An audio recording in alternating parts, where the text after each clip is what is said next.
PUBG'da ko'rinmas ava yasashni aslida juda osonligini bilarmidingiz? Bilmasangiz, men sizga buni o'rgataman. Undan avval esa obuna bo'lishni unutmang. Play Marketdan yoki App Store ilovasidan Photoroom deb qidirib, uni yuklab olasiz. Yuklaganingizdan keyin ilovaga kiring va pastda Start from a photo ni bosasiz. 9x16 formatda xuddi shunaqa stilda yasagan rasmingiz bo'lsa, o'shani tanlab oling. Shu joyda bitta eslatma. Bu ilovadan nafaqat ko'rinmaslik, balki klanlar uchun shunaqa klan nomi va orqa foni ko'rinmaydigan ava yasasangiz ham bo'ladi. Rasmni orqa fonini o'chirib beradi.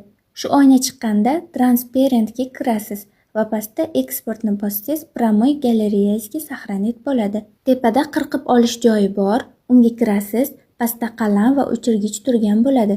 Shunchaki rasmni keraksiz joyini qalamda bo'yasangiz bo'ldi, sirazi o'chirib beradi. O'chirganingizdan keyin Al bo'limiga o'tib, uni galereyaga saqlanib qilsangiz bo'ladi. Va oxirida akkauntingiz ulangan Google, Twitter yoki boshqa ilovalar bo'lsa, o'shanga kirib, avani o'zgartirsangiz bo'ldi. Ha, aytgancha, agar rasmni keraksiz joyini o'chirishga tushunmagan bo'lsangiz, ava qo'yayotganda uni kichraytirib qo'ysangiz ham bo'ladi. Bu ilovani faqat bu maqsadda foydalana olasiz demayman.